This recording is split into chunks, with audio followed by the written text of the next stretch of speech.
السلام عليكم ورحمه الله وبركاته. حبايب قلبي، ازيكم؟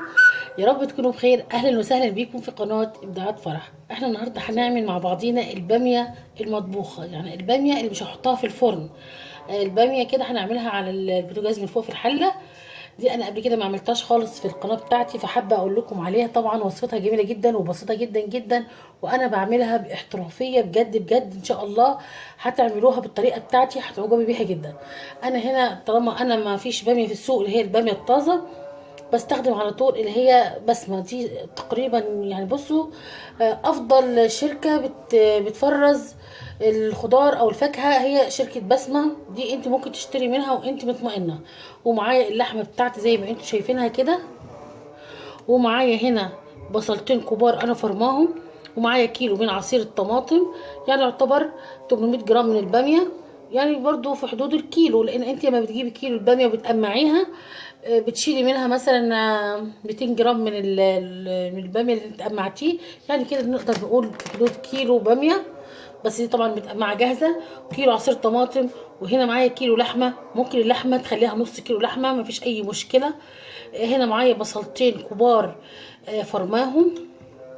اما التوابل اللي انا هستعملها، معايا معلقه بنص معلقه من الفلفل الاسود، معلقه كبيره من الكزبره، معلقتين يعتبروا من الثوم المفروم. الباميه بتحب الثوم يا حبايبي، ما اقولكمش قد ايه فعلا الباميه روحها في الثوم.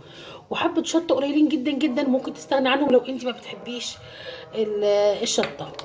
هنا دي كل الحاجه اللي احنا النهارده ان شاء الله هنستعملها وهنستخدمها في احلى حلة بامية من ايد فرح. يلا بينا ونقول بسم الله. حبيب قلبي، زي ما انتم شايفين انا حطيت المادة الدهنية بتاعتي في الحلة. ودلوقتي اول حاجة ناوية اعملها انزل اللحمة بتاعتي تاخد صدمة الاول في السمنة.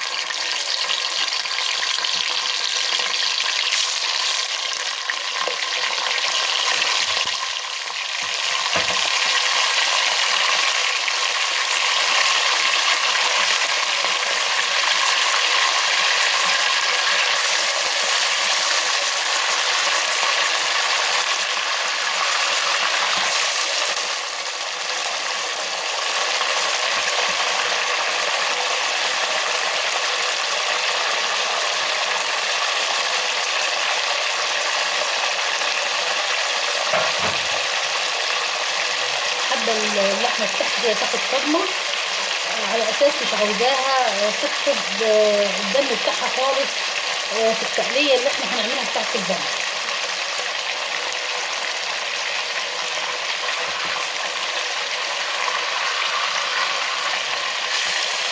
عاوزاها تدي اللون اللي زي ما انت شايفه كده، هديها اللون بتاعنا هنشوف هنعمل ايه.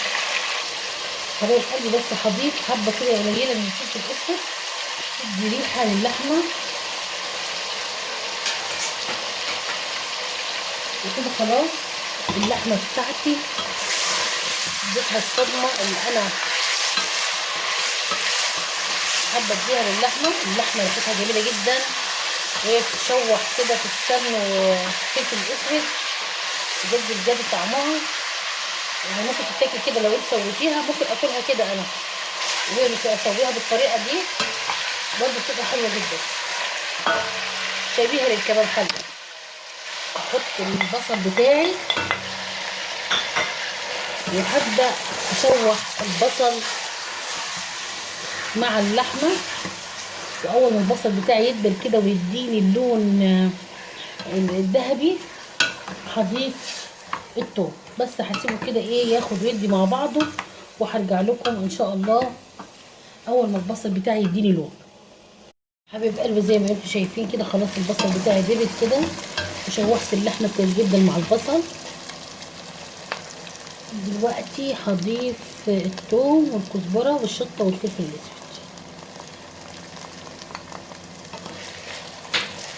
هنبدا نعمل تشويحتين كده للثوم.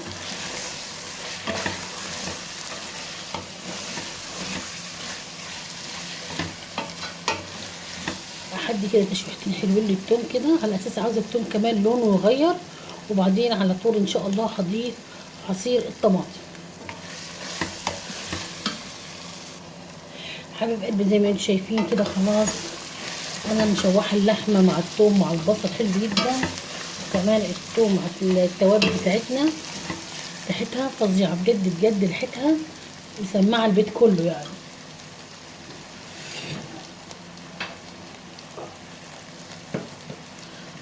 ودلوقتي هضيف عصير الطماطم.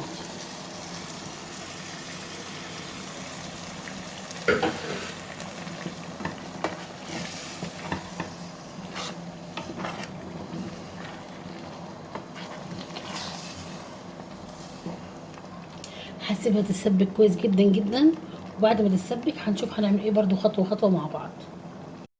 زي ما انتم شايفين بس البخار طبعا عامل عمايله.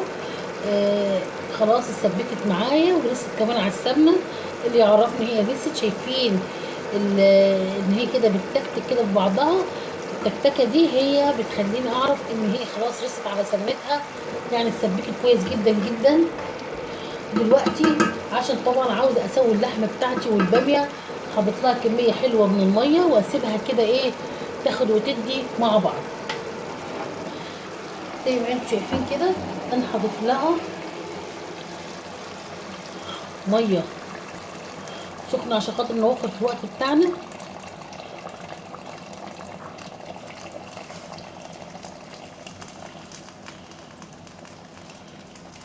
وهسيبها كده تاخد لها قد 10 دقايق مع اللحمه من غير ما اضيف الباميه، على اساس ان اللحمه بتاخد سوا اكتر من الباميه.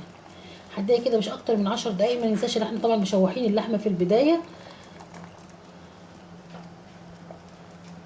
هسيبها كده تاخد لها غلوتين مع اللحمه قد 10 دقايق، وبعدين هضيف عليها الباميه بتاعتي ونسيبها تستوي الباميه مع اللحمه مع بعض. برضو هرجع لك خطوه بخطوه معايا عشان تعرفي تعملي احلى حله باميه بجد بجد. ريحتها تحفه، التقليه بتاعتها ريحتها ما حصلتش. عملتها بطريقه جميله جدا جدا. تشويحه اللحمه في الاول بتدي طعم كده لذيذ جدا للباميه، واللحمه بيبقى كمان بتشرب من البصل كده، بتديكي طعم جميل جدا. هرجع لكم تاني وانا بحط الباميه بتاعتي. طبعا شايفين خلاص كده اللحمه بتاعتي مع التقليه الجميله خدت لها كده غربتين، يعني اللحمه بتاعتي دلوقتي هقدر اضيف لها الباميه.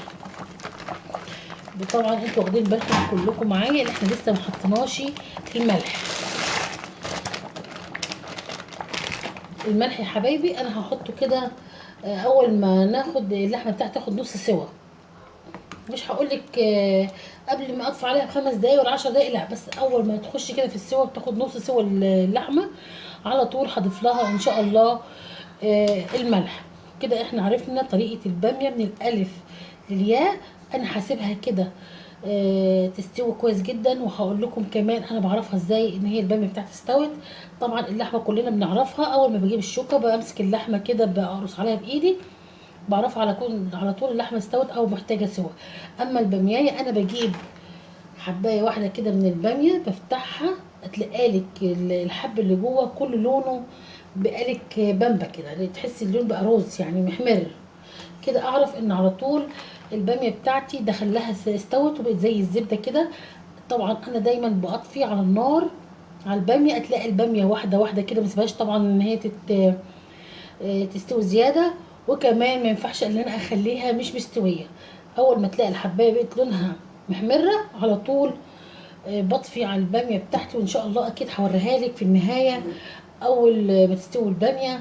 ويلا بينا نعمل مع بعضينا كمان الرز الابيض.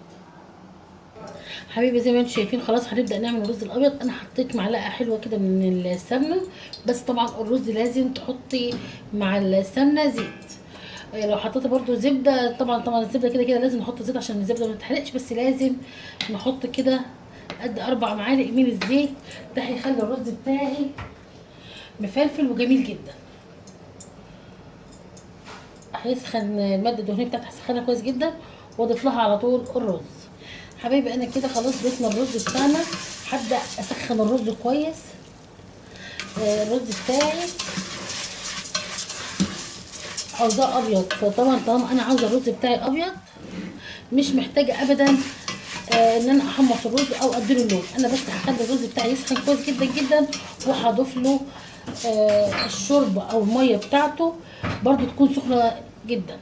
وحابه اقول لكم كوبايه الرز للناس اللي هي، انا عن نفسي ما بعايرش ابدا بالكوبايه في الرز، دي طريقتي كده بالنظر، بعرف طبعا الرز محتاج ايه.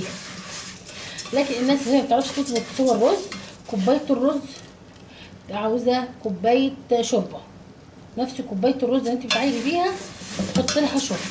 بالطريقه دي ان شاء الله الرز بتاعك هيبقى واخد الشوربه بتاعته كويس ومستوي كويس جدا. انا زي ما قلت لكم مش هدي لون للرز لان هعمل رز ابيض يا دوب كده، عاوزه اديله تشويحتين كده في السمنه والزيت بتاعه، وعلى طول هضيف له الشوربه او الميه. انا هضيف له النهارده ميه لان اللحمه بتاعتي حطاها في الباميه، وكمان ما عنديش شوربه في التلاجة، فانا هحط مكعب مرق عشان يطعم الرز بتاعي.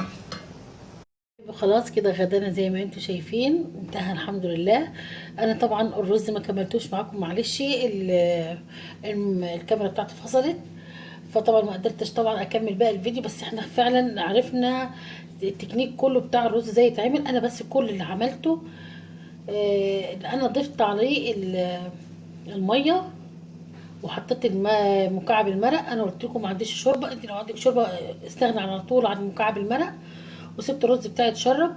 وزي ما قلت لكم برضو ان كوبايه الرز قبلها يعني كوبايه ميه او كوبايه شوربه، وتشرب الرز بتاعي. زي ما انتم شايفين الرز بتاعي طالع تحفه، حبايه بحبايتها كده، ما عنديش انا رز بيتعجن الحمد لله كده. بس هوريكم طبق الرز، شايفين الرز الحبايه بحبايتها طالع ما شاء الله عليه تحفه تحفه بجد بجد. الرز بتاعي طالع والباميه خلاص استوت، وهوريكي برضو ازاي تعرفي الباميه استوت. انا دي جايبه حبايه واحده من الباميه هفتحها قدامكم عشان تعرفي اللون. احط بس كده ايه، عاوزه اوريكي تعرفي لون الباميه. شايفه اللون حبه الباميه؟ يا رب تكون الكاميرا موضحاها قدامكم. شايفين يا حبايبي اللون، لونه الحبايه من جوه لونها محمر، يعني خلاص اتشربت كويس جدا من الباميه بتاعتي وطالعه جميله جدا الباميه. وطبعا انا حمرت اللحمه بعد ما انا طلعتها من التسبيكه بتاعتي، بعد ما استوت اللحمه حمرتها، وعملت كمان طبق سلطه كده. الوجبه بتاعتي وجبه كده متكامله غدوايه جميله جدا تحفه. ريحه الباميه والله العظيم تحفه بجد بجد. الطريقه دي حباكي تجربيها هتعجبك جدا جدا. واذا عجبك الفيديو شجعيني، اعملي لايك وشير واشتركي في قناتي، واللي اول مره يشوف قناه ابداعات فرح يا ريت يشترك، وكمان يفعل الجرس عشان يوصلك كل جديد من قناه ابداعات فرح. يا رب يكون الفيديو النهارده استفدتي منه حبيبه قلبي. اشوفكم على خير، السلام عليكم ورحمه الله وبركاته.